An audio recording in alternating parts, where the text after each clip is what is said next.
There have been a handful of games over the past decades that have really gone to shift the industry into a new direction.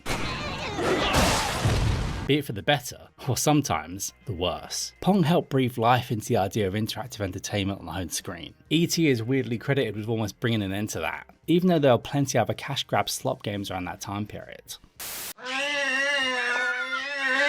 Super Mario Bros. And then Super Mario 64 helped continue the leaps for gaming into the new millennium. And we all survived Y2K. The next shift would come from a quite small studio in Scotland. Playing Grand Theft Auto 3 for the first time was a revelation to a kid barely past the age of 10, and I'm sure a bunch of adults as well. But for me, I was still getting into games and exploring what they had to offer. And even though I had access to a PS1, N64 and a couple of consoles before that, as well as a rudimentary PC, you know when you had to change sound cards and things like that? It was this game on the PS2 which blew me away the most. The scope and scale of GTA 3 back when it launched was like nothing I could comprehend. Back when I thought GoldenEye was the pinnacle of graphics, and I thought most games would be on rails like the Crash Bandicoot trilogy. But no, here was Rockstar handing over the freedom to many. To just, explore Liberty City. Yes, there is a structure to GTA, with missions and the like, but it was this sense of freedom at such an early age at the second life of the video game industry that made this game, and the next ones, so special. Rockstar games aren't so much like this now, as it feels like there's been more of an effort to make them, well, more mature, most of the time. Good lord. But anyone who played these back on the PS2 surely went on their own fair few rampages. Or you hand someone the cheat book that you get from newsagents back in the day, or just go print off a list via the school computer, and you're off to the races. That'll be a kid set for the entire year. It was endless fun, spawning in countless tanks, turning the NPCs into rioters, and of course unlocking all the weapons. You just had to be there, and it's quite obvious there were games before GTA 3, because it had a 3 on the end. But this is where it really kicked off, and those 2D games have largely been forgotten now. Because yes, there were games in this series before GTA 3, because it's GTA 3, not 1. But as time goes by, a lot of people forget they even exist. It also doesn't help that they never got a port or anything like that. Many players like me in their mid to late 30s would have had a passing go on the 2D games, and maybe even beat them. But I bet most players around that time started with 3 and beyond. Then just look how many copies this franchise shifted since then. It literally only grew and grew for a time, with San Andreas taking over the world, and then GTA 5 blew that out of the water, to the point where it's lingered around the top of the charts since 2013, and from there Grand Theft Auto 5 has sucked up most of the oxygen around the series. It's one way of looking at it. Yeah, do you have any other ways of looking at it? Because I am all out. Bar when we got the GTA Trilogy remaster, but that's it really. And that was f***ing awful when it dropped. I know it's been fixed to an extent, but going on in this video, I'm just going to ignore it. Fortunately, I already own the modern day ports before they delisted them on the PlayStation Store.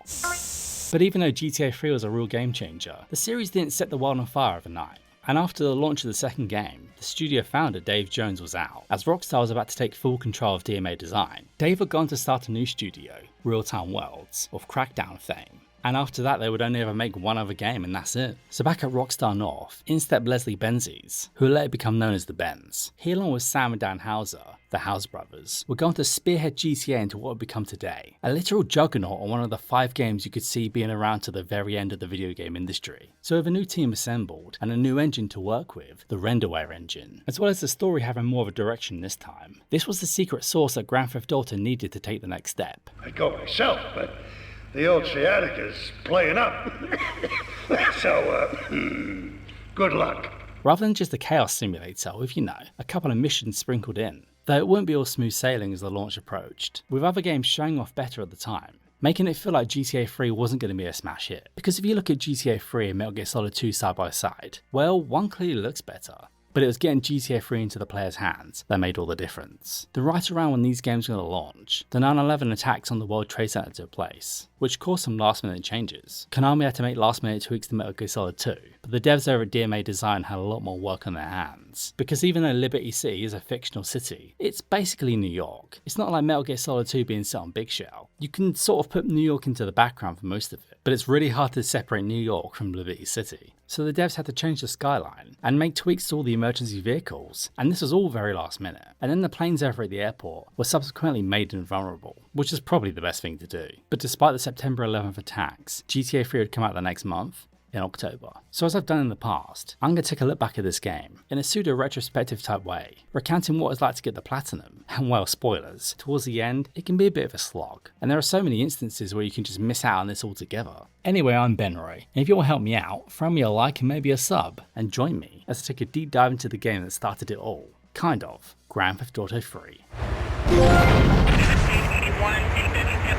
The list consists of 11 bronze trophies, 12 silver trophies, and 5 gold trophies, which might make this list look brisk at first, but when it comes to the port of the PS2 classics, none of these games are any simple feat, and it really feels like this game goes out of its way to soft locking the player out of the platinum, because surely going through all the story missions should be the way to tackle this list, and then, you know, do all the cleanup afterwards. Well, no, not at all. With one of the mainly grinds in your platinum journey being doing all the vehicle-based missions, where to playing Doctor and Splish Splash will all be major roadblocks, especially so if you've gone a little too far in the story, because as the story advances, more and more gang members will attack Claude on sight. This makes it impossible to get a decent streak going. Also just makes later missions a real pain, with Mafia sharpshooters being ready with their shotguns. Seriously, driving through their territory can be a death sentence. No, we're going to commercials. Is your job affecting your health? Do you become fatigued?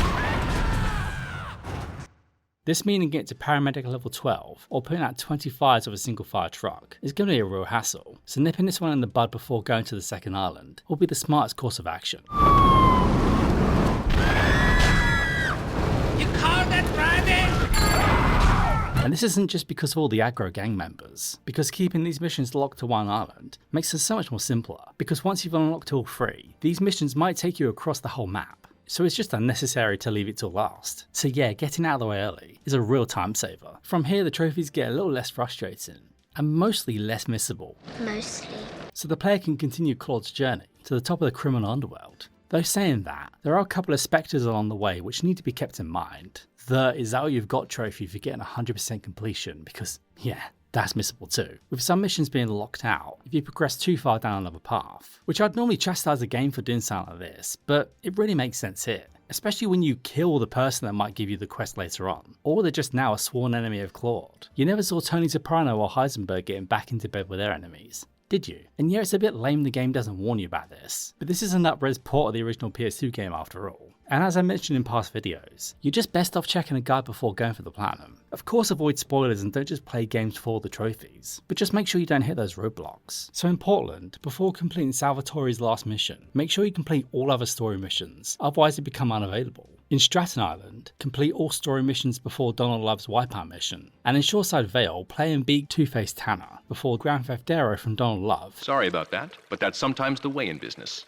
So now with all the missable missions out of the way, the endgame of this list is going to revolve around collectibles and killing, or if any rampages need to be finished off. And I will say these rampages are some of the most awkward in the whole entire GTA franchise. The combat's not the smoothest. Then again, each GTA game has always felt a little bit behind in that department, but whenever going on a rampage or playing any mission, make sure Claude has got max health and max armor, because enemies in this game can melt you in seconds, especially if they've got the M16 or shotgun. Going around a corner in this game can end you like that. Finding those hidden packages will of course be essential on the road to the platinum, and thankfully there are only 100 here, and they're all pretty easy to find. I don't think you need a guide for this until the very end. This isn't San Andreas after all. That game went overboard with collectibles and well, everything. Completing 20 unique jumps also counts as collectibles in my book, so doing them and performing a perfect stunt jump can be tackled together. Though if any trophy was going to give me a nightmare in this game, it would be the Play Fetch trophy, which requires the player to find 32 vehicles in total, and I'll get into why that is such a pain later. And after all that is done, there should only be a few trophies left to clean up, because you can't miss killing 100 gang members, wasting 1,000 people, or destroying 5 helicopters.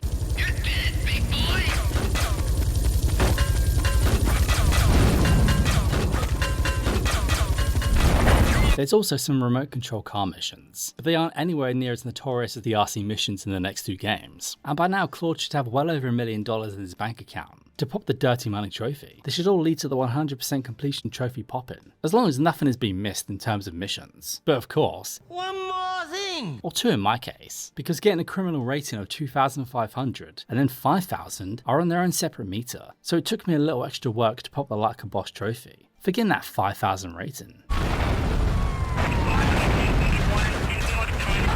Even though I mentioned how fun it was for me and many other players to whack on the cheats and go on a riot in the old game, I didn't do it this time around for the retrospective, so this meant I still needed to blow up 2,000 cars. Now thankfully, unlike other games that have them in, activating cheats doesn't disable trophies in GTA 3, but I wanted to play as straight as I could until this last trophy. And is it just me, or does it feel like ever since achievements and trophies came out, this feels like the hard line where cheats just died off? People like to say they became a thing of the past because the devs wanted to sell them back to the player for a few extra rips. But no, I think it's the achievements and trophies that eventually just, killed them. As many players got into the habit of not using them because they wanted those achievements and trophies, back when they were the hot new thing. Then just look at modern games. They've got endless accessibility options now. It's hilarious that someone can beat the game with all these on, and still pop all the trophies. Now no shame there to the people that actually need these features, but for those of you using these that don't need them, it turns the game into a bit of a baby mode, doesn't it? And really just takes the spirit out of it all, But I know I'm part of a dying breed, and the sanctity of the platinum just isn't what it was, especially in the first party space. You can just walk through a PlayStation Studios game now and normally get the platinum. So yeah, after standing near a busy intersection and bashing out that cheat, I eventually destroyed enough cars to pop that trophy. The story of GTA 3 is a simple one. It does exactly what it needs and nothing else, dropping the player into the shoes of Claude, who's portrayed by Sunit's girlfriend Catalina. Sorry, babe. I'm an ambitious girl. And like most Rockstar games from this point on, this is a tale of rags to riches, as the player will guide their character to the top of their retrospective food chain, but not before making them work for it though. God, Father, God rest his soul, took no crap from no triads back in Sicily. As bank heists go, this looks to be going well, until it isn't for Claude anyway. You're just small time. Looking like he's going to serve a decent stretch, Claude is being shipped off to the slammer. Liberty City is in shock today as the police and emergency services deal with the aftermath of a devastating attack on a police convoy this morning. When the Colombian cartel intercept the prison transport and abduct another prisoner, who will return later. Senor Dickhead, it's no problem to kill you. You're gonna be sorry.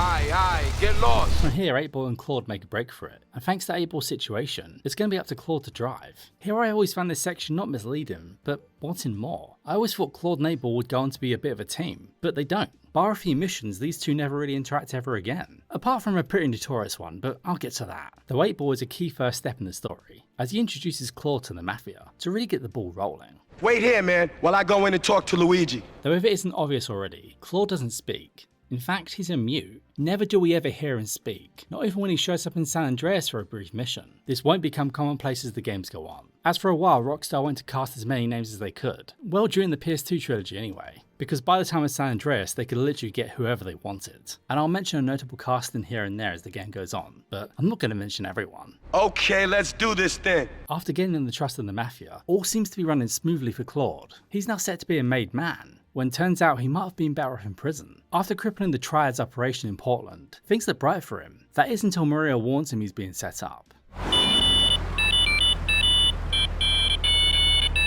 She was sick of just being a trophy wife for Salvatore and wanted to get him back, so she made up that her and Claude were a thing. I don't know where the logic is in that, but I guess it gets her out of there. I told him we were an item. Don't ask me why, I don't know.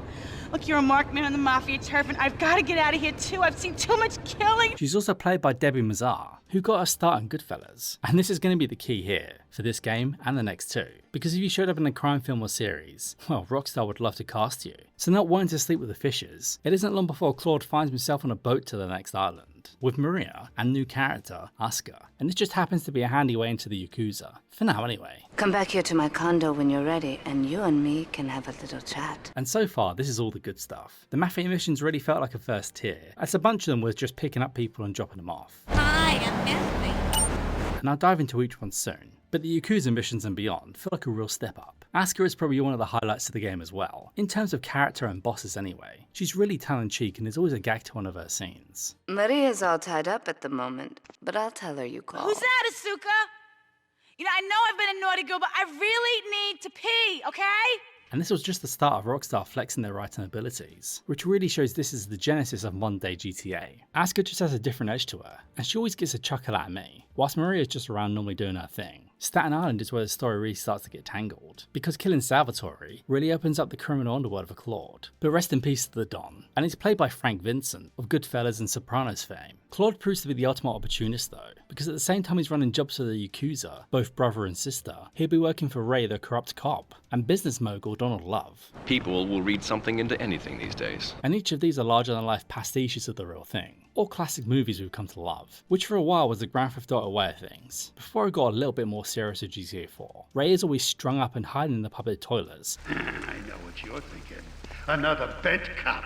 Well, it's a bent world. As he doles out missions. Does the man sleep in there or does he ever go home? And this is notable for being one of, if not the only inside area in the entire game, that the player can move around in anyway. And no, I'm not counting gun shops or the other shops you can drive through. Ray is also played by Robert Loggia, who had a notable role in Scarface, which is probably the reason he got cast, though I always knew him from Independence Day. Being a multi-billionaire, Donald is exactly how you'd expect him to be. Nothing drives down real estate prices like a good old-fashioned gang war.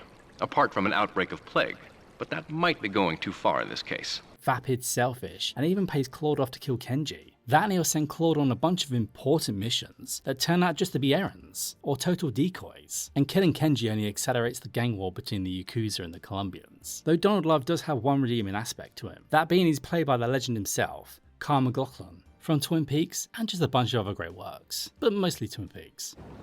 This is, excuse me, a damn fine cup of coffee. After crippling the cartel in the name of her brother, Asuka takes over the construction site thanks to Claude, who she hasn't realised is working both sides, as he climbs the ladder of chaos. And around this time it isn't long before both Ray and Donald skip town. I'm way over my head and I'm starting to drown here. Which is a bit of a downer because it feels like these characters are just written out like that. But at least Ray gets a decent final mission, even if it is a bit tricky. But as a bunch of big figures leave or die, this leaves a power vacuum for Catalina, as she seems to be in charge of the remaining cartel, so from here she strikes back on the construction site by killing Asuka and kidnapping Maria. From here the only way to get Maria back is for Claude to raise $500,000, which is then just stolen off him. But with one last showdown at the dam, Claude gets the girl, seizes the power, and gets revenge on Catalina. Oh, we're gonna have such fun, because you know, I love you, I really do, because you're such a big, strong man, and that's just what I need. When it comes to graphics, GTA 3 doesn't look all that special. But honestly, back in the PS2 era, this was something different. And it almost wasn't like this. With many games they go through changes, but with this one in particular, GTA 3 was almost a lot brighter, and looked a lot more cartoony. You just couldn't imagine this game working in that environment. The whole point of GTA 3 in Liberty City is it's dark, gritty, and just a grim place to live. Pretty much adjacent to Gotham City. Looking at the cover of its comic panels, it was as if the artists at DMA Design lifted these characters from 2D into the third dimension. Even though this wasn't the first design for the cover, and many international copies still had that old design, which is also pretty cool but doesn't feel like GTA. Now that comic panel is iconic. Have you noticed there's always a helicopter in the top left corner? Weird that, and the reason why I bring the comic panel up and the cover is each character had a distinctive design, even though they were just resembling everyday people. Then dropping these characters and the player into what felt like a photorealistic world back in 2001, you can't go a block or two without seeing the little tricks the devs pulled to make this really feel like a real world. One big one being, as silly as it might sound, having leaves and newspapers fly around whenever you drive about, or in the wind as the player goes down the street. Little things like this catch the eye and really immerse the player. This is just enhancement driving as you see the air rush by the car. Don't mock me!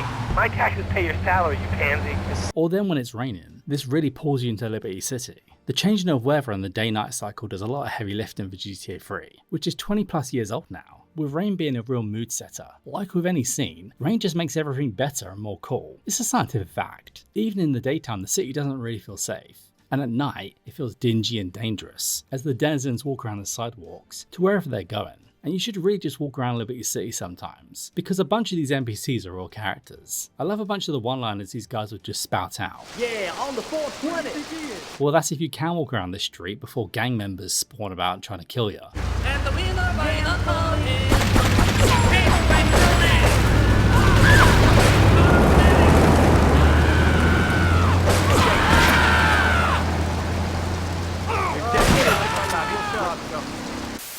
And going from island to island, there's a real stark change in how the game feels, which when you're on a street level, is still represented by the NPCs.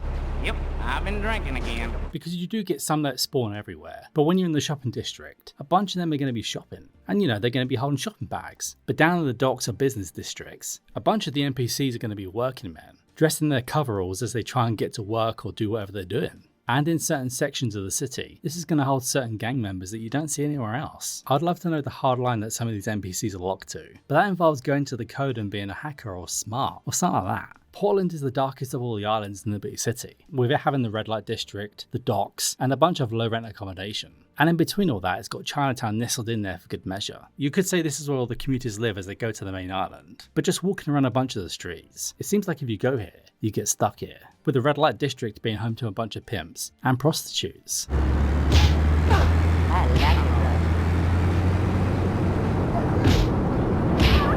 As well as a bunch of people that are looking rough, and some just don't have homes at all. Moving on over to Staunton Island, this really shakes the visuals up, as it's meant to be a play on Manhattan Island. I'm starting to believe that guy about the fluoride in the drinking water. Listen, if there's any sane person left in Liberty City that can hear my voice, please call the show right now. This is an SOS going out across the city.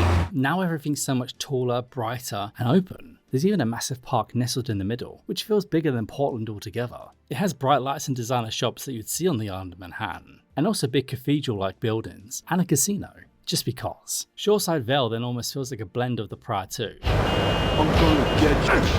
Get your ass goodbye. Get out of my... With this industrial feel, as you have to come by the airport and all the businesses before you get to the residential area. Here you can clearly see the big houses on the top of the hill, shadowing over the dingy tower blocks. And just by looking at the size of these pseudo mansions compared to the tower blocks, the buildings at the top of the hill are definitely housing less than the ones at the bottom. Just to remind those that have not, what they're missing out on. For a first crack at GTA in the third dimension, this game was a solid effort.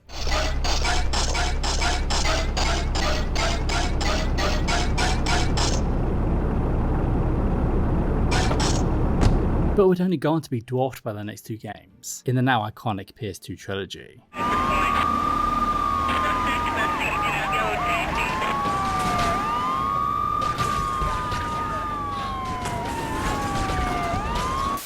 Unlike many games at the time, GTA 3 wasn't split up into levels, but rather missions that would appear on the map that the player could take whenever they want. This is much more common today, well from the 7th generation all up to the 9th generation of consoles anyway. What with it feeling like every game wanted to harp on the open world formula at some point, which both is and isn't a complaint from me, because after a while the open world design just gets a bit exhausting, and for a hot minute there a bunch of my favourite franchises were going open world, or at least trying to. This is really going nowhere. Do you have anything interesting to say at all? Well, I want to see the Declaration of Independence. That's phenomenal.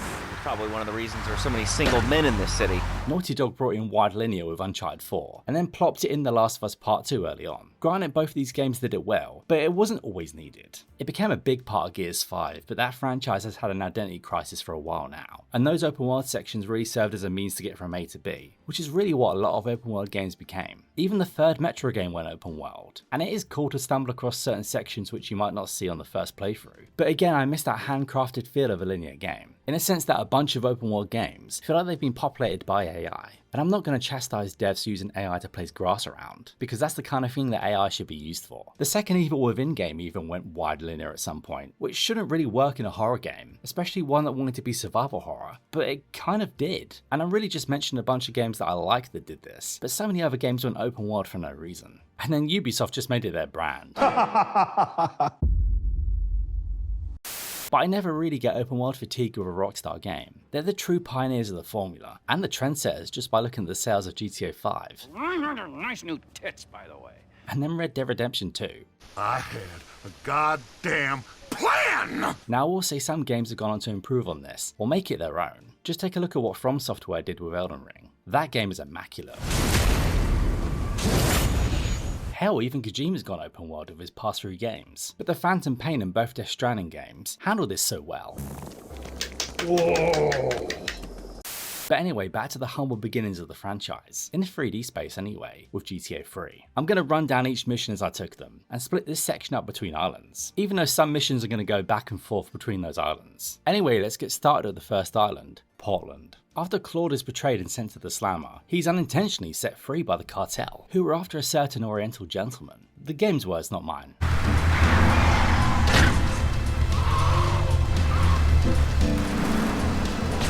Come on! Hi, get lost.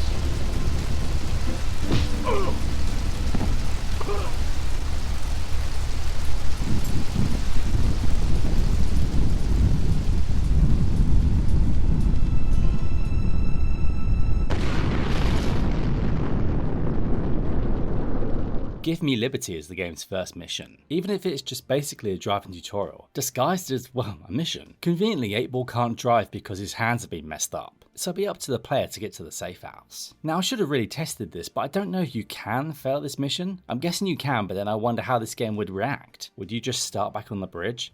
Probably, but it never really feels like the police are on your tail. It's more just, you know, learn to drive around the city for a bit. This is the place right here. Let's get off the street and find a change of clothes. And after ditching the heat, it'd be time to head over to Luigi's, which is a very reputable establishment, situated in the industrial heart of Liberty City. This is where Claude says goodbye to his cellmate and hello to the ladder. Wait here, man, while I go in and talk to Luigi. Luigi decides to make use of this convict by sending him on a little errand. Well, maybe you could do me a favor. One of my girls needs a ride. Misty needs a ride, but not that kind. Remember, no one messes with my girls. So keep your hands on the wheel. If you don't mess this up, maybe there'll be more work for you. And for this very moment, Claude's going to be the man for the job, as it'll be his rite of passage into more missions. And I can't not mention that Luigi's played by Joe Pantoliano. He's appeared in countless classics and fun romps over his vast career, from The Fugitive to The Matrix and beyond. Oh, and a little known mob show called The Sopranos. I would love to know what these reasonably big time actors thought when they first lent their voices to a video game. Video games were only just penetrating the mainstream by the time of GTA 3, and this game got a bunch of legit actors that lent their voice to it. I don't want to remember nothing. Nothing. But back to the mission, this is really a simple one. Hi, I'm Misty. You just go pick up Misty and drop her back at Luigi's. This will unlock Luigi as a mission giver, with now their letter on the minimap, and now iconic staple of the series, as well as the classic colourful halo to walk through. And also, whilst I just mentioned letters on the minimap, strangely enough GTA 3 doesn't have a map in the pause menu. No, instead you've just got the minimap and that's it. Speculation around this was the fact that the map came packed with the game back in the day. You know, a physical map in the box, when you could only really ever get games in the box. And they all came with instruction manuals. Remember those? But with the PS2 Classic port, none of that's here. The next mission, Don't Speak to My Bitch, starts a trend that will rear its ugly head throughout the game. Luigi said to give you this, so here, take it. That being that whoever Claude is working for at the time will just leave a note for him and not even be there. Now this must be to save on animation costs or something like that. Even though Claude is still animating and looking at the note, but still many of the A-listers in this game are reading out their lines. Go and introduce a bat to his face. Then take his car, respray it. I want compensation for this insult! So I don't know if this saved much money or even if that was the reason. I mean, look at those models, they're quite simple compared to today. You could probably fit every pixel of this game into Lady Dimitrescu or something like that. Thankfully, this wouldn't really be carried on with the sequel. There's a new drug in town, Spank, and Luigi wants compensation for its distribution. So with help of a classic weapon, the baseball bat, it'd be time for Claude to go and get some compensation. Ow! After beating the dealer down at the harbour, it'd be a simple case of Grand Theft Auto to settle the score.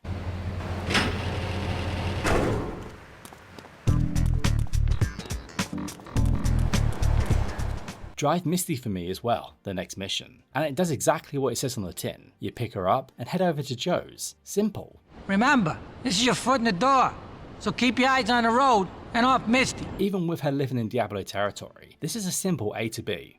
You're working regular for Luigi now, huh?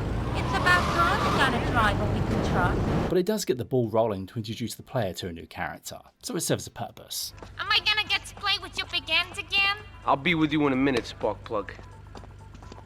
Hey, I'm Joey. Joey is played by Michael Rappaport, whose most notable role is probably Deep Blue Sea. That or maybe his weird cameo in the Fallout show. It's just so random, but that show was surprisingly okay.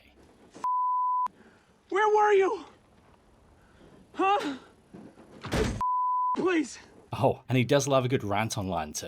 Now from here, GTA 3 starts to open up, giving the player a real sense of freedom, because now they've got a real choice of what mission they want to take on next. They could go back to Luigi, see Joey again, or go to the mysterious payphone that's ringing. You know there's things that used to be all around cities and towns? Before we were all connected via the Chiral network. Should we have connected though? And now they're still about. They're glorified toilets. Picking up the phone just situated down the street from Joey, this will start the crook, and you've got to hand it to the devs. Placing this phone near Joey's garage means the player's going to see that phone and go over to it, and if they drive around the city and hear the ringing again, they're going to go and investigate those payphones. So it's just a neat bit of natural game design. The owner of the bitchin' dog food factory needs a little chat with his bank manager, so it'll be down to the player to play taxi service and go and get him. He's a crooked bastard that keeps bumping up the loan repayments so he can cut a slice. It's simple stuff really, and leaves room for a gag or two. I got a little surprise for that blood-sucking leech. This also introduces us to the Crusher, you know, the universal way to take out the trash in many movies.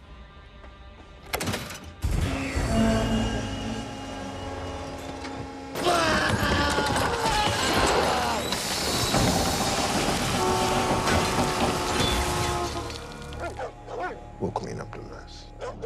Thanks. What are agents for? And that is the player driving through more of the city, so it expands your reach there, just in the shadow of the tower blocks that you picked up Misty from.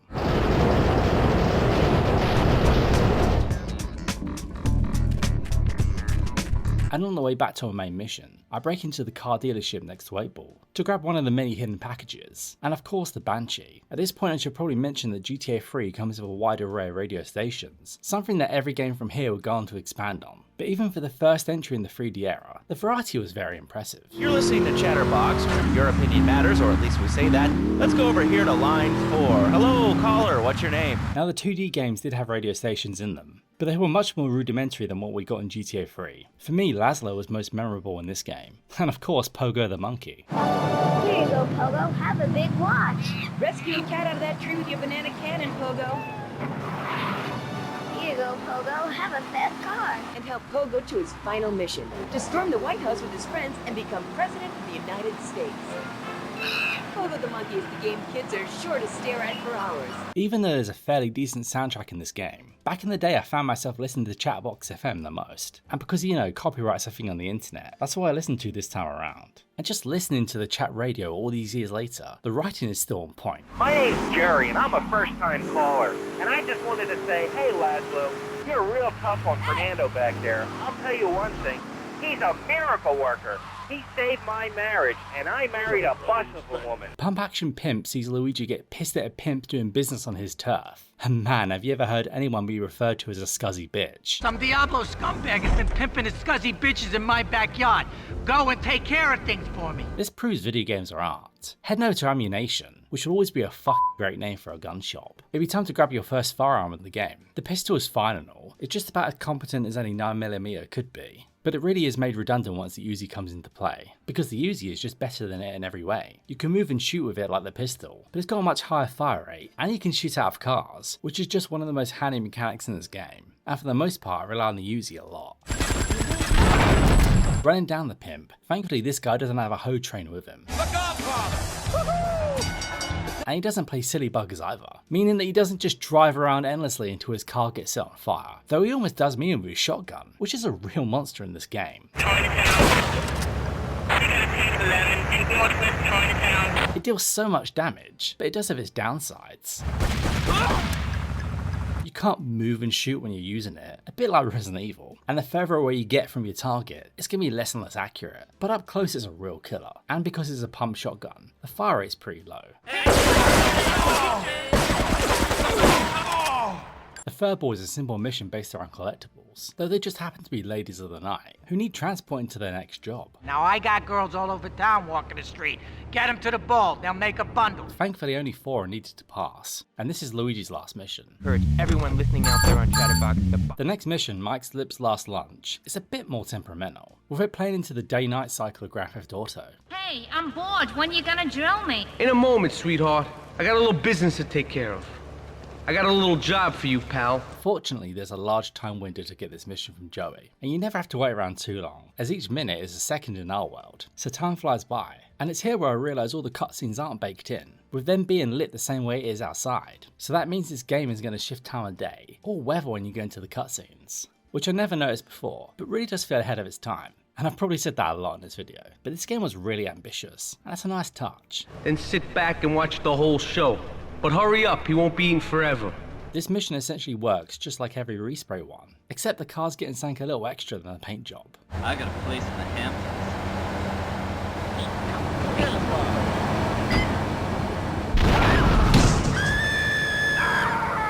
Heading back to Joey's, the phone is going to ring again.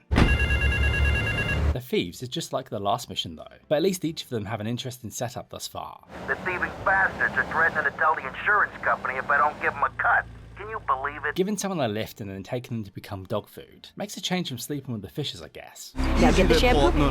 Whoa! Put it down. Come on, put it down. The payphone's next mission, the wife, sees the factory owner strapped for cash. So what else can he do but cash in on his wife? My wife has an insurance policy, and all she's ever been to me is a hole in my pocket. Though after dropping her off, the vehicle's gonna have to be dumped this time. So what a better place than the ocean? You know, nature's dumping ground. This is probably the biggest hazard in early GTA games, so be careful not to drop in. Her lover continues down the phone box mission line. This guy really can't keep out of trouble, but this time, it doesn't look like the dog's gonna be fed. I need more time to get your money, but if you just step into my office... It's far too late for that, Marty. You had your chance, but now I'm taking over the business. So might as well pick up his spare change. There's no point wasting good change. Change? Ah, I don't have any change. Farewell Chunky Lee Chon proves that the mob can't play nice with others, as this starts their first blood feud of the triads. Who needs details anyway? He's got a noodle stand down in Chinatown. That rat has sold his last stir fry. I want you to take him out. It also bumps up the difficulty, as the training wheels are well and truly off with this one. So far the game's held the player's hand, or they've been a glorified taxi driver. The triads though, they don't mess around.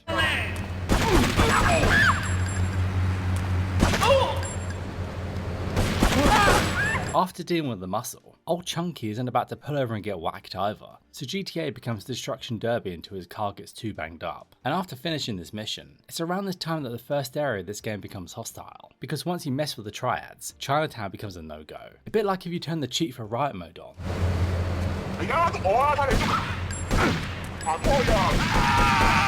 Van Heist continues the vendetta against the triads, with Joey wanting to hit them where it hurts, the wallet. Alright, we're gonna hit the payroll van.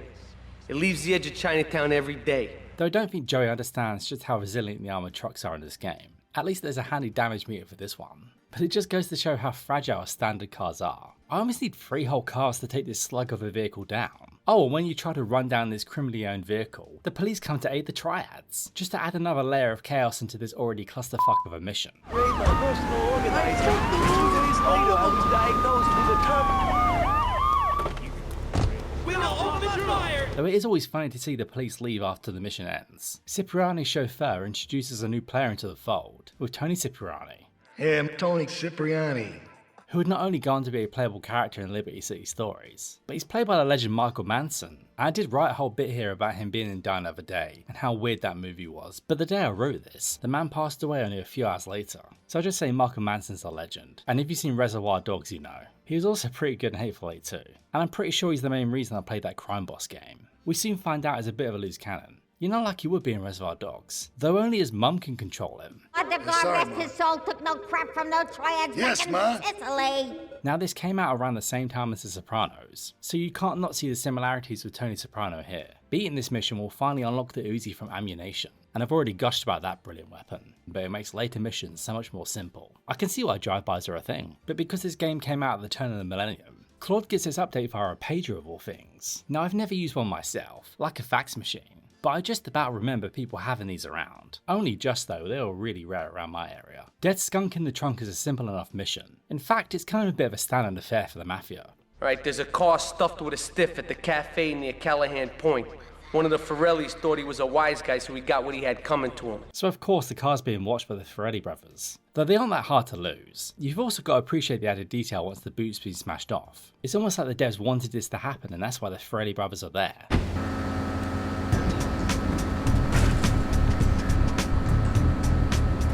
Now Tony's on board with his first mission, taking out the laundry. And if anything, you can't say those at DMA Design weren't ambitious. Yep, I'm gonna keep saying it. With this game they crafted, they crammed in so many little vignettes just to freshen it up. And it really helps some of this game's simple mission design stand out. Let's teach these would-be tough guys what it means to be a tough guy. Teach him some respect.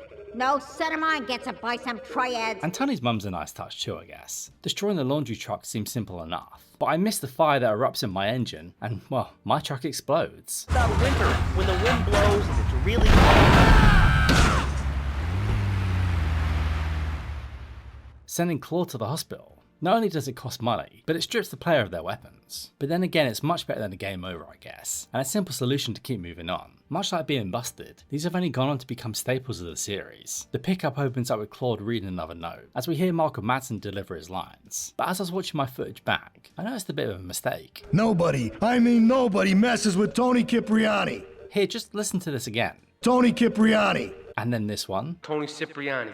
Yeah, Tony Cipriani. See what I mean? So what, did everyone just have one take? Or was Michael Madsen just having one of those days like me, where you just say one thing wrong over and over again, and can't get the right pronunciation out? So I know that pain for sure, but it's wild this was missed, and I've never seen anyone else pick it up. Tony Cipriani. Yeah, Tony Cipriani. Getting to the pickup all seems a little too easy, when here come the triads. It's a trap. So what else can you do but waste them? But I did this in the most clunky way possible, as I only had hand grenades on me, because I made the cardinal mistake of not going back to ammunition and stocking back up. As after I died in that truck I forgot, and it made this whole mission a little bit more tense I guess.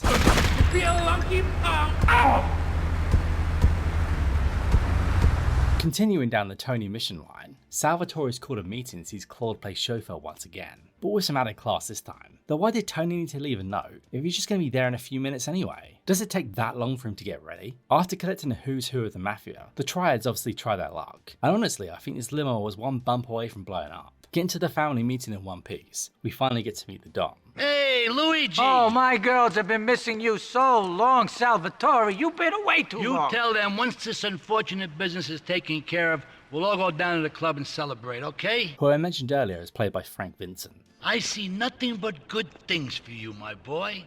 Before I played any of the Don missions, I get a bit distracted by another payphone. And yeah, Turismo isn't really a mission, it's a race. I might as well wear a stud like this.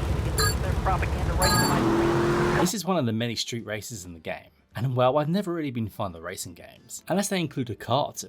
And when it comes to GTA 3, the driving isn't terrible, because this really is the main mechanic of the game. Because Leslie Benz and the rest of the devs focus the whole game around the car. They use the car as an anchor to render the world, so they would only focus on what's ahead and not behind, and then focus this on the player when they go out of it. I'm not the biggest technical savant out there, but I think I made sense of it. When driving in GTA 3 though, if you pick a fast car, it's more than likely going to fall apart after a few collisions, whilst the rest of the races can crash all they want before being magnetised back to the track. And you've got to finish all of these to get 100% completion, but that doesn't mean I have to like it, or replay them as I've already done this. So moving on. Back to the main story missions. Chaperone is the first time we get to work for the Don directly. The Don's wife Maria doesn't get out much by the looks of it, and she's really more of a trophy wife for the Don, so taking her out to enjoy the town is one of the first good deeds of the game. Well, you don't think I hang around here for the conversation, do you? Get in the car and keep your big mouth shut. Take the limo, but bring it back in one piece, you hear me? And watch her. She can be trouble. But not before picking up a little extra something something. After a quick resupply, Maria finally gets to go to a party. You wait here and look after the car while I go and shake my butt, right?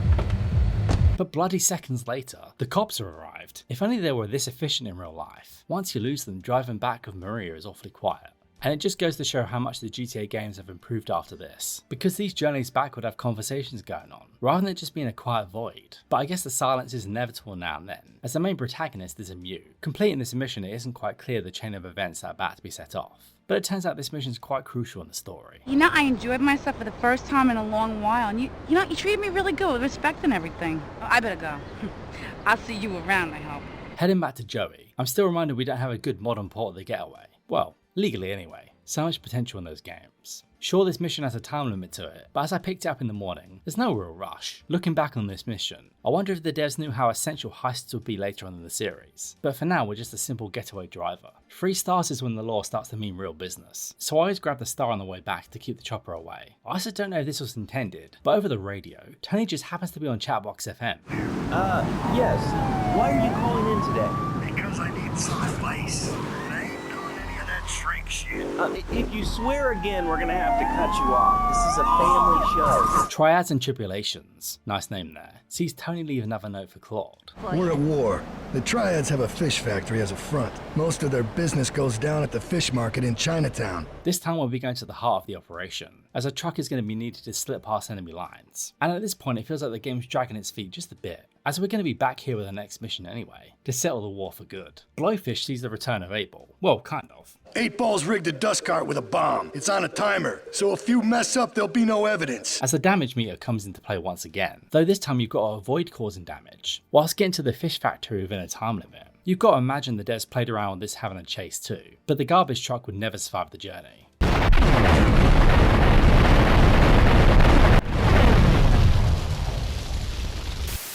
Return to the dawn. Cutting the grass changes the pace of things, if not for one mission. The Colombian cartel is making spank somewhere in Liberty, but we don't know where. And they seem to know everything we're doing before we do. The Don doesn't appreciate a rat, and honestly, no one likes the grass. Following this weasel though, he's got a spookometer, so the player's gonna have to keep their distance from this guy, but also not lose sight of him because he's not marked on the minimap. Curly Bob isn't just a rat, but he's also working for a familiar face, and her new partner. Their big mouth himself. Were you followed? You know what goes on here is our little secret, amigo. No, I wasn't followed. You got my stuff? Catalina is back, and she's working with Miguel, so now this mission becomes personal, as a little spank addict tries to make a run for it. Bomb the Base Act 1 sees a real ramp up in difficulty, as we'll eventually come toe to toe with the Colombian cartel for the first time. But this is the opportunity to become a made man. I'm asking you to destroy that spank factory as a personal favor to me, Salvatore Leone. If you do this for me, you will be a made man. Anything you want. So this mission can't be refused. Abel's also back in the picture, for real this time. Yo, my man! This is also part 1 of 2 missions, as part 1 requires cold hard cash out front. Thankfully there isn't much to spend cash on in this game, so you should be able to roll straight into Act 2, because at this point there's only really armor and a few weapons to buy, so having 100 grand really shouldn't be an issue. I'll need $100,000 to cover expenses, but you know with me you get a lot of bang for your buck. Though 8-Ball either refuses to heal, or he just has mittens. Here, this rifle should help you pop some heads. So getting to the harbour, he's not going to be able to use a gun because his hands are still fucked up, and this mission is an example of how this game hasn't aged that well. Now I love sniping in whatever game I can, but yeah, I won't lie, this game isn't so smooth and wood in the scope. It also doesn't help that 8-Ball has no sense of preservation, because once bullets start flying, the guy just acts like a lemon and walks straight into danger. So after failing once, I managed to pop off enough heads to make sure 8-Ball can plant the bomb. But answer me this, how does someone without the use of his hands craft a bomb like this? It's got the capabilities to take down this massive vessel. I don't know, I think someone's lying. And strangely enough, 8-Ball doesn't want to ride home either, and that's him out of the picture, last we ever see of 8-Ball.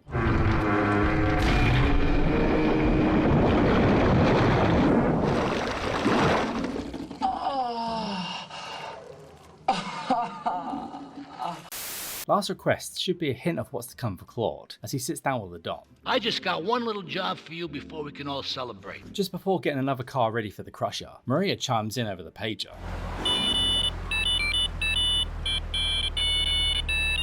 To warn Claude that he's walking into a trap. So turn off the red light district. Meeting Maria will explain why the double cross happened. I couldn't let him do that. I mean, the worst thing is, it's all my fault because I told him we were an item. Don't ask me why, I don't know. Turns out Maria was trying to make Salvatore jealous of all things, by saying that her and Claude were an item. This is where we get acquainted with Oscar. And no, it's not pronounced like this. It's so good. She's someone we could trust. No one is ready for Oscar! Probably going where no GTA game has gone before. We get on a boat and drive to the next island. But again, it's weird seeing those two animate and say nothing as we drive in silence, which makes this trip a little pointless to be fair, but I guess we're all wooed by being in a boat back then. Thanks to Asuka, Claude has new digs, as the second main chapter of GTA 3 gets underway.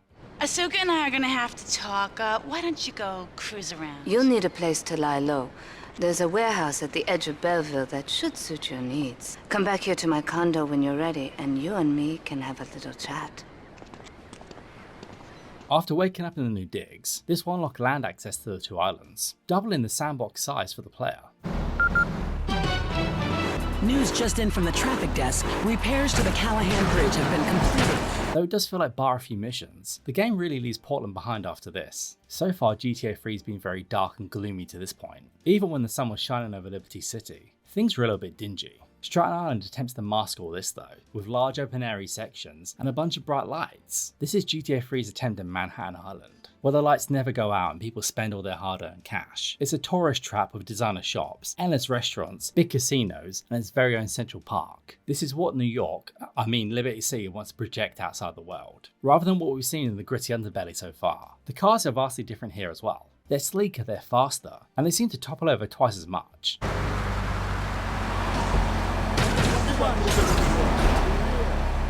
so this is just another factor that separates the two islands, because you won't find many of these cars over at the red light district, well, unless we're driving them, as GTA 3 tends to populate the world with whatever car's being driven. Like what I said earlier about focusing the game's memory on the car, there's also a cheeky hint to where the next game in the series takes place. Let's just say it'd be a lot sunnier than Liberty City, and you definitely wouldn't see the devs get away with something like this anymore, even though GTA 6 will return to the same location. Sayonara Salvatore doesn't waste any time when it comes to GTA 3 turning the next chapter. We have certain issues to clear up before we continue any form of relationship. Claude is with the Yakuza now, and it's time to properly cut ties with the Mafia. Asuka is also definitely a one-of-a-kind quest giver in this game, as her vignettes always feel a bit different. There's always a double entendre or a joke sprinkled in there for good measure, just to lighten the mood after how serious the Mafia was. Oh, Asuka, you've got a massager. That's not a massager. Claude only has a matter of hours to take out Salvatore before he's back home, and in our world, that's just a few minutes. So after rushing to the location, I admit I could have taken out the Don with a bit more nuance.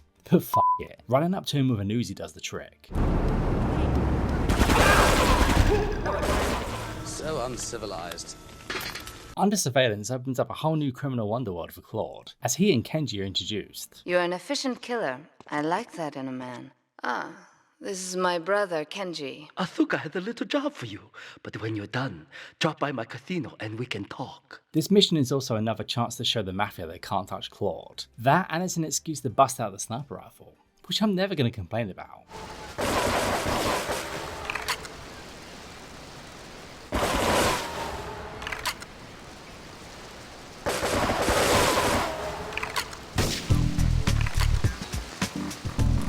And with that mission out of the way, it'd be rude not to pay Kenji a visit, as we're already here anyway. Kambu Bust Out starts with Kenji sitting outside enjoying the storm. Yeah, probably not the intended weather for this scene, but Rockstar stayed committed to the bit at least. Perhaps you could help deal with a situation that has me at a disadvantage. Of course, failure has its own disgrace. After stealing the cop car and losing the heat, it seems 8-Ball is franchised out, which is handy because going back to Portland would be a drag, especially with those loading screens. Remember loading screens? Yeah, they used to be a thing. Listen, if there's any sane person left in Liberty City that can hear my voice, please call the show right now. This is an SOS going out across the city.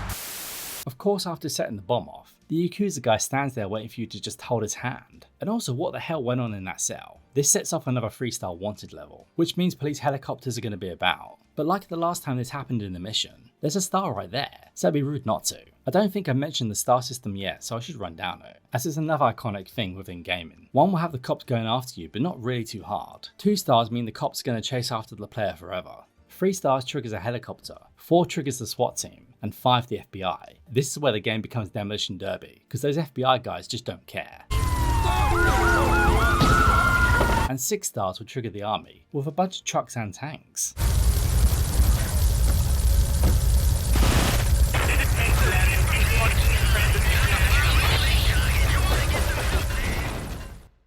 So in a mission like this, I utilise both means of losing heat, as I get the fugitive to the dojo, because getting a car resprayed is really a get out of jail free card. Paparazzi Purge sees Claude finding a note as the two have gone on holiday. He's probably out in the bay as you read this. Steal a police boat and sink his career. This mission sees the player head back out to the open water, with a police boat that just happens to have mounted machine guns on it. You know, for all the pesky paparazzi that just won't take a hint. Now I'm sure this mission was cooler back in the day, but just take a look at this. It's impossible to get a decent line of sight on this guy for too long, so you essentially have to do chip damage to this guy as you go around the entire f***ing island and back, and after that you play life and death getting off the damn boat, because getting out of a boat doesn't ensure you'll be back on dry land.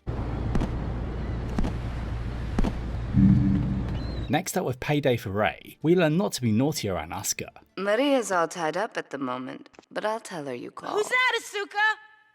You know, I know I've been a naughty girl, but I really need to pee, okay? And then what follows is a goose chase around the island. Get to the phone in West Belleville Park. From payphone to payphone with this contact in the LPD, being really careful. At top speeds in a sports car, you can barely make it through this one. But then again, I guess that's the point. Ray doesn't want to be found out. Here's where we meet Robert Lagaya, who's playing Ray. And he's just hiding away in the public toilets, like he's commandeered them. You got the money. Is it all here? I know what you're thinking. Another bent cop Well, it's a pet world. Now with 3 options to choose from again, it'd be rude not to pay Ray another visit. You know where to find me.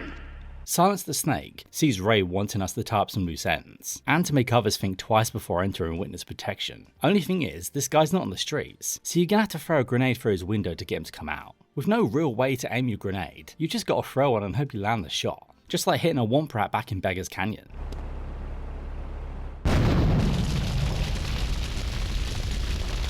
McCaffrey is quick to go on the run, so after dealing with his protection, it'd be time to take him out, though they're wielding ARs, so make sure you don't get melted. Oh, and spoilers, he survives this. In origin, but I won't go on. Marshall!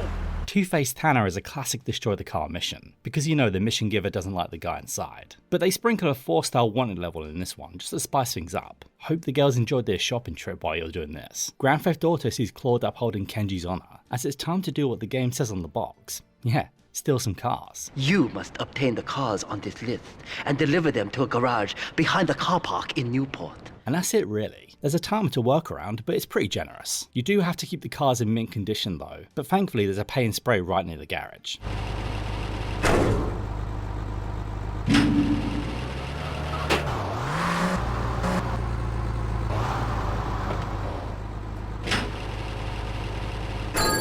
Arms shortage, nice pun there, sees Ray conscripting Claude into the services of Phil Cassidy, someone who's going to be fleshed out a bit more in the next game. Let's just say he was more animated back in Vice City. Ta-da! Oh, damn! Though this mission is a real lesson in how quickly the player can go down. If there's just one enemy NPC of an assault rifle, they're going to cut through Claude. I'm going to kill you. You're a brave man, eh?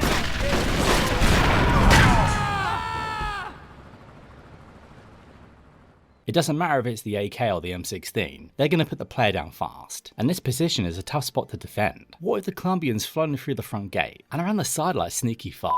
So really the only way I can get through this is by blocking off the front gate, and then destroying that truck. GTA 3 is a legendary game in its own right, but the shooting mechanics were never its strong point. And the series wouldn't really get decent shooting mechanics until around GTA 5. 4 was an improvement, but still, GTA 5 is where they stepped up their game. Also, this mission is what screwed me over later, as I died in this mission and didn't save just before, rookie error, so I had to buy all my guns back, or lose a bunch of progress. And really the most valuable resource we have is time, so I bought the guns. But that really did fuck me for later. And then I bought a bunch of guns off Phil.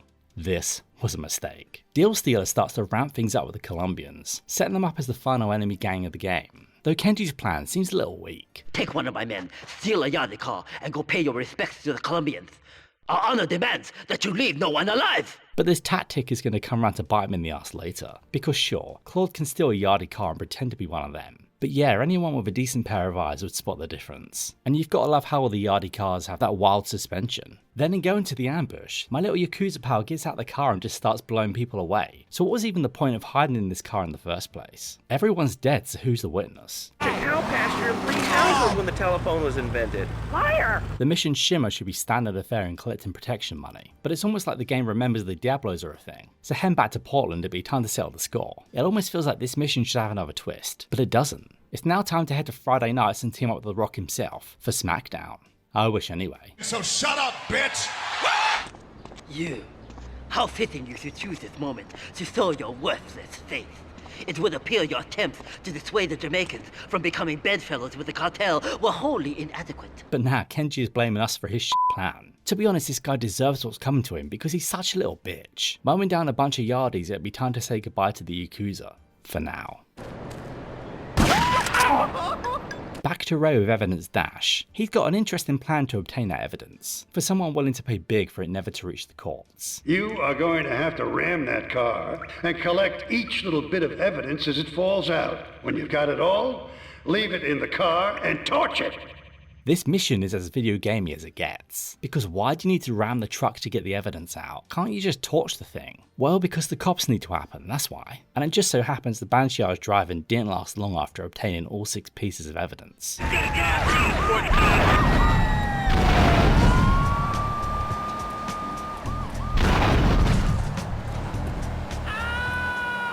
because it'd be a waste not to do so. Gone Fishing brings back the police boat for one more go around, under the guise that Ray has a rat that needs taken care of. Steal a police boat!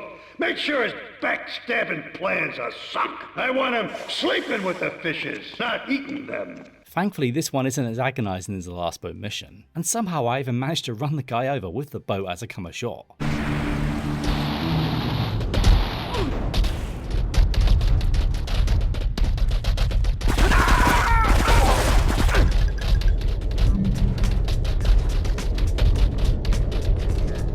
Plaster Blaster is one of the more memorable missions in GTA 3, and not only because Ray gets pretty heated here. You totally messed up! My ass is on the line, and you can't even kill a goddamn fly! Because it turns out the witness is still alive. And not only that, but he's rocking a bulletproof cast. Luckily a rocket launcher would do the trick though.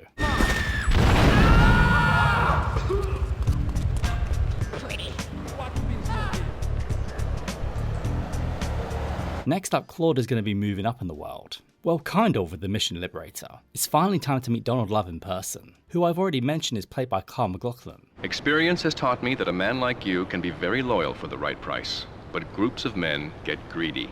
He needs his valued Oriental gentleman back, and it seems like Claude's the man for the job. Why is this guy so important though? Who is he after all? Well, it turns out he's the old man who was busted out of the van at the start of the game.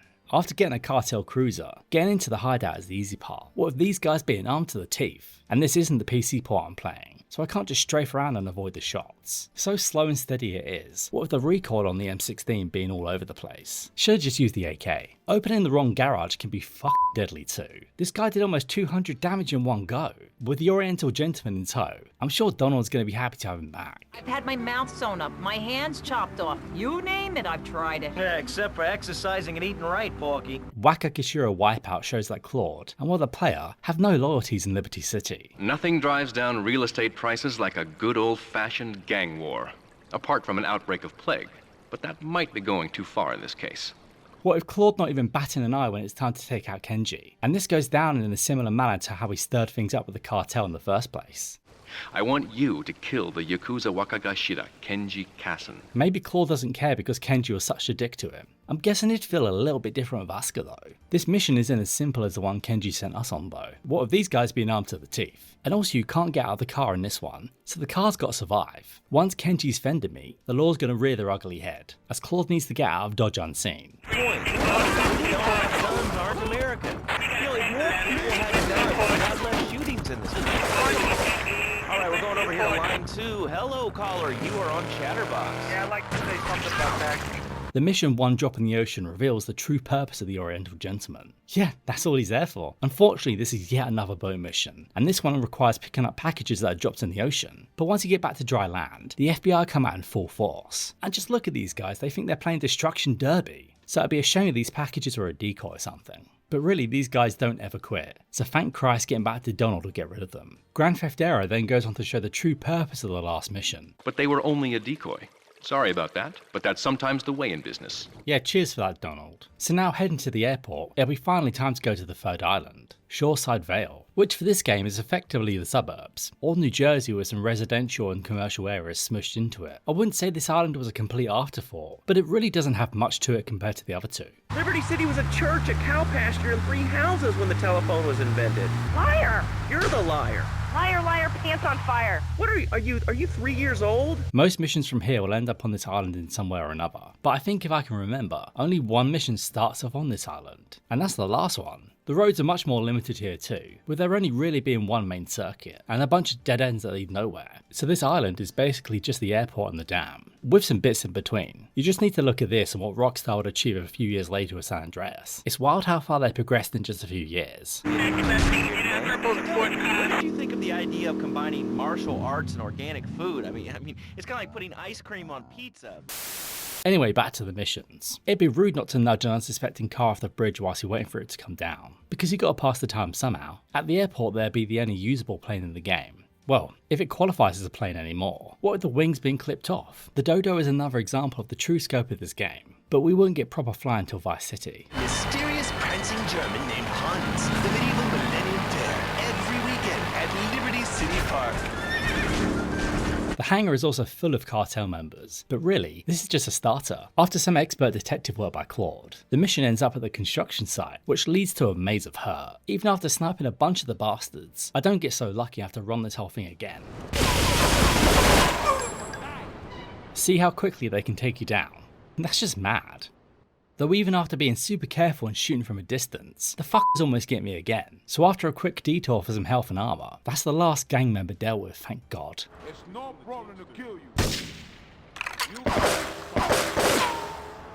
You're gonna be sorry. And from there it'll be time to head up the building for a surprise reunion. Even with the commotion below, it seems like everyone's been taken off guard here. God knows what it is, but he seems to want it badly enough, so it must be worth something. Who the heck? You! Hey, take it easy, amigo. No es nada, no es nada. As Miguel tries to play nice, but Catalina is a Black Widow at heart, as she unloads a round into his back and does one of those Assassin's Creed jumps. Here, Don't be such take a this. pussy! Hey, we got no choice, baby. We always got a choice, you dumb bastard. I'm sorry about the crazy bitch, man. They're all the same, please. Por favor. And then by sheer luck, Casco arrives. The whore got away. But you've done me a favor.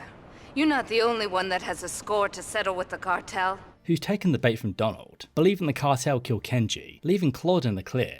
I'll be operating on our friend here to extract information and a little pleasure. I don't know what Miguel's complaining about. Many people will pay good money for what he's getting. Please, amigo. Don't leave me here with her, man. She's psycho, chico, man. Please, amigo. Hey, amigo. Amigo. Going back to Donald, he seems rather happy of Claude, but he's got more work from him, of course. You are proving to be a safe investment, a rare thing in these days of falsehood. My Oriental friend will need an escort while he takes my latest acquisition to be authenticated. Escort service is unfortunately an escort mission, and really in all the worst ways. Now, I don't really hate escort missions, but this is one of the worst I've played. The Oriental gentleman is transporting Donald's packages to Pike Creek, but he's driving slow as fuck. And he's in an armoured truck. So you'd think that'd be an upside, but no, this thing is weak as hell, especially compared to past missions where you got to take one of these things out. And when cartel members swarm it, it can go up in flames. It also doesn't help you got to take out these cartel members without attracting the law. Yeah, fun times.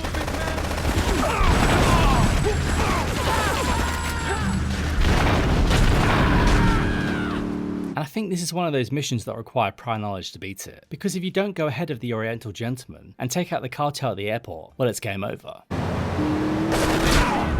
Taking a break from Donald, it'd be time to pay Ray a visit. He believes he's a marked man, as the mission title suggests, so it's time to get him out of the city. He also drops a little truth bomb that went way over my head back in the day. The CIA seems to have a vested interest in Spank, and they don't like us screwing with the cartel. I'm a marked man, so I'm getting out of here. As the CIA have eyes on the bridge, the best route is going to be the underpass, and after getting Ray to the airport, he'll leave some goodies behind. Here's the kid in the lockup. You'll find some cash and some supplies I stashed in case things got tight. See you around. You having fun, little Tommy? Life was getting me down. I couldn't focus on anything at work. Though I'm always a little too nervous to use the Bulletproof Patriot, because there's only one after all. The next mission, Decoy, will be the last from Donald. Spoilers, I guess. As the man explains what he needs from us, he isn't lying. SWAT teams have cordoned off the area around my associate in the package. Get over there, pick up the van, and act as a decoy. Keep them busy, and he should make good his escape. So you got to give him a little bit of credit. But you should never trust the cannibal, that's for sure. Getting in the armoured truck will trigger an instant 6-star wanted level. Minus the army though. But the police don't play around here, and surviving 2.5 minutes can be a chore. That is unless you do what I did and just drive around the airport until the time runs out. Learn the art of cooking with turnips. Yum yum. Heading back to Donald, he's up and left town, and without even a goodbye letter. It's around this point where GTA 3 is coming to a close.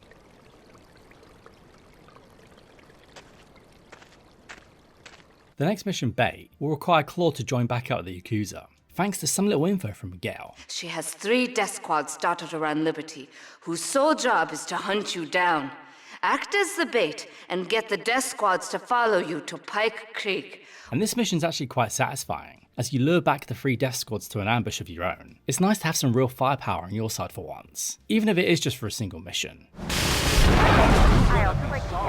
And Miguel is somehow still going with what some would call torture, but others not so much. Miguel seems to think I'm mistreating him. Miguel certainly has some of that famous Latin stamina. I'm quite exhausted. Espresso to go might sound simple with Asuka's briefing, but this mission is needlessly awkward. The cartel have a front company, the Kappa Coffee House. They've been selling Spank through the street stalls. We have no choice but to put these drug stands out of operation. Smash them to splinters! The first stall is marked on the map, but the rest aren't. So after you destroy this first stall, you've got less than 80 minutes to take out the rest. So what this mission wants the player to do is drive around aimlessly to find the stalls. Did I eventually resort to a guide on the internet to pass this one by? Well, maybe. But man, this is such a weird choice for a late game mission. And this mission feels like it's built to have the player fail. You know, like a classic arcade game that just sucks away all your change. Even with a rocket launcher and the knowledge of all the locations, it's a tricky one to pull off, especially when re-entering Mafia country. It's a zombie statement. I've had my mouth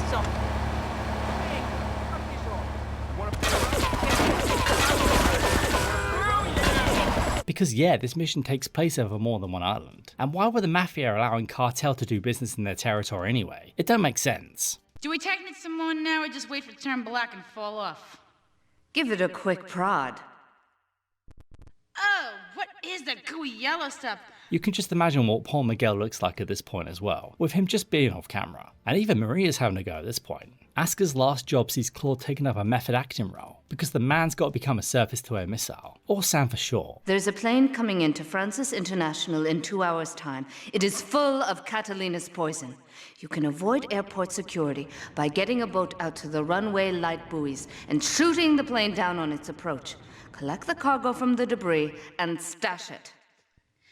Oh, you be careful now, okay, baby? Now try the chili oil. Unfortunately, this means heading out to the water again, but after rewatching someone else play this, you can avoid going on the boat altogether. So fuck me, I guess.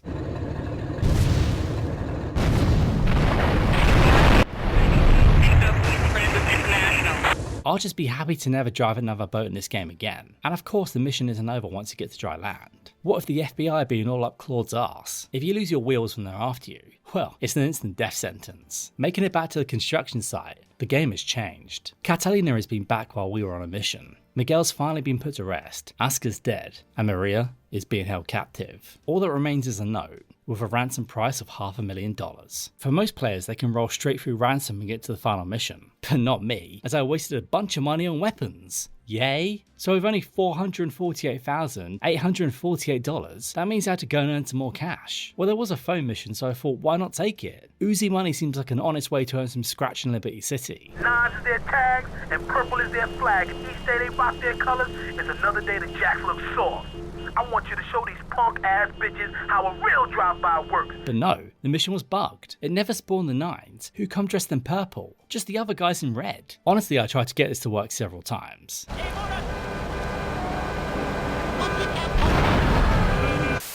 Stunt jumps were an option, but they only hand out a few $100s at best. Same with the hidden packages. And this does bite me in the ass, because when I got the platinum in this game, I'd done all the vehicle missions and got all the packages, so I had a bunch of money to spare. Serves me right coming back years later and not bothering with all that. Thankfully I missed the payphone, which had a couple of yardie missions. This is King Courtney. Me yardie posse could do with them rude boy driver and people is saying you the man. Get to the waste ground opposite the stadium in a car and wait for the other hopefuls. I've got been watching checkpoints all over Staunton. First driver to a checkpoint gets the bling bling, then it's on to the next stop. Bling bling scramble is a kind of race to get as many checkpoints as you can, and it seems like the yardies are going to a lot of work to see who gets these checkpoints. At least the net's a cool 10 grand, but that still isn't enough. Uzi Rider brings the game back to basics. Two of my boys will be there any second to take you for a ride, see if you're the article or a sister assisting. With a classic drive-by on some of the Diablos, but as nostalgic as this is, it only nets another 10 grand. Gang Car Roundup is a simple fetch quest for gang cars. We can do some naughty thing on our enemy turf. I want me a Mafia Sentinel, a Yakuza Stinger, and a Diablo Inferno so we can hit up any gang in Liberty. And at least these all have spawn points, unlike another trophy I'll get into soon enough. Getting a Mafia Sentinel out of Portland can be a real challenge though. We start with words like how and why, and then end with your voice. With another 10 grand, Claude is edging his way to that $500,000, but still more work needs to be done. Kingdom Come is the final yardie mission, and it certainly ends in a unique way. And this mission just feels perfect for my situation, as Catalina is just laughing at Claude at this point. A bunch of madman vans rock up, filled with guys off their tits with spank, and for some reason they keep saying "come to daddy" as they try and give the player a present. Like, what the fuck is this?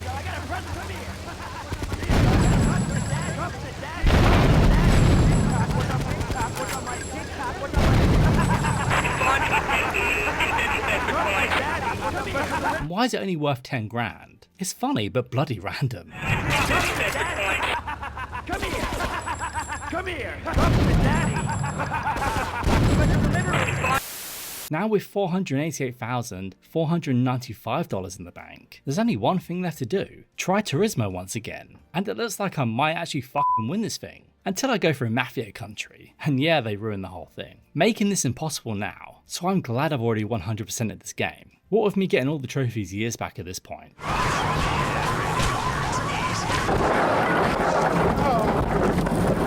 Oh no.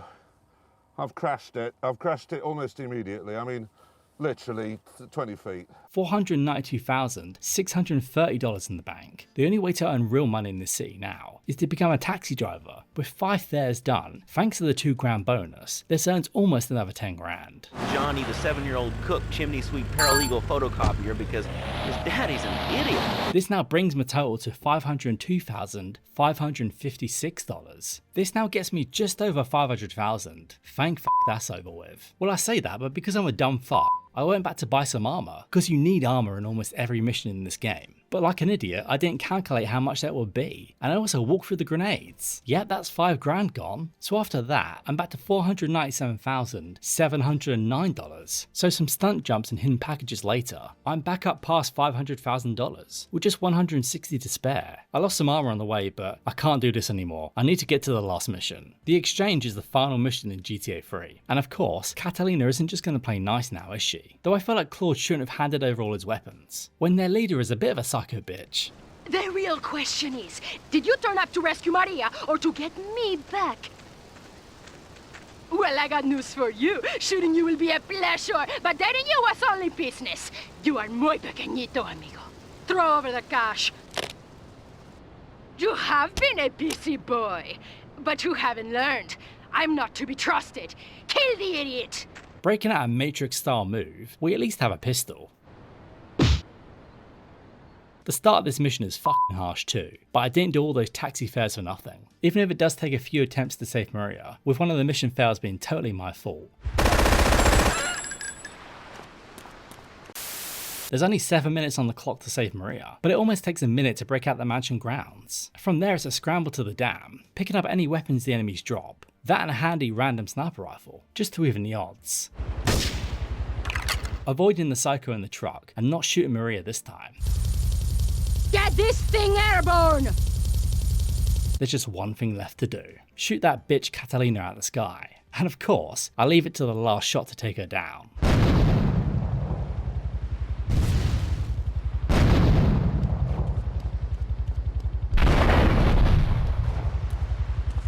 With the sun rising, Claude and Maria can rest easy and start a new life together. Well, maybe one of them can.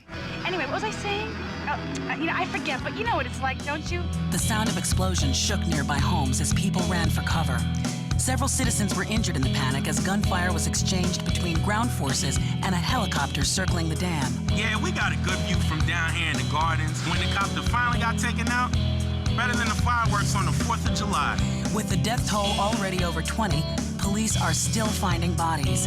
There have been no official denials concerning rumors that the dead were members of the Colombian cartel, and still no leads as to the cause of the massacre.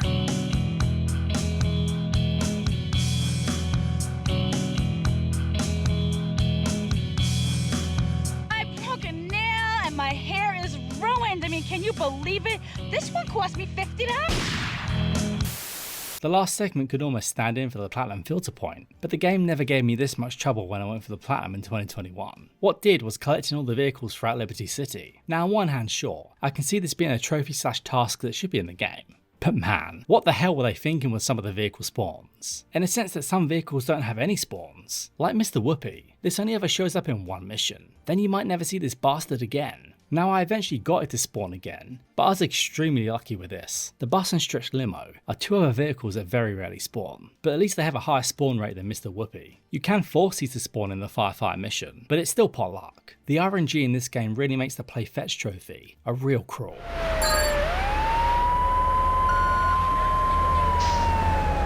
Grand Theft Auto 3 is a game that should have captured a generation, and in a way it did, but just a year later Vice City dropped, and that really sucked all the oxygen away from this game. Yes, it is beloved, but Vice City is the better game. And honestly, it surpasses GTA 3 in almost every way imaginable, from the soundtrack to the voice acting and sheer variety on offer. But GTA 3 was a necessary game to get to that point and beyond. This was DMA Design's first true step into the third dimension, as they became Rockstar North, and they never looked back. Did I enjoy every minute replaying this one? Well, no. But it's an important game to go back to now and then, to see how far we've come, and well, I couldn't just jump into my favourite game in the PS2 trilogy right away. Sometimes you've just got to earn it. Thanks to anyone that's made this far, and if you haven't already, help a lad out and throw me a like or a sub, as both really help grow the channel. Which I'm sure you're tired of everyone on this platform saying, but it really does help. And if you want to help me out even more, you could become a member. And once I get that going, I'll throw members in the credits. Anyway, that's enough from me. I've been Benroy, and until the next time, I'll see you all in Vice City. And until the next video, no more games.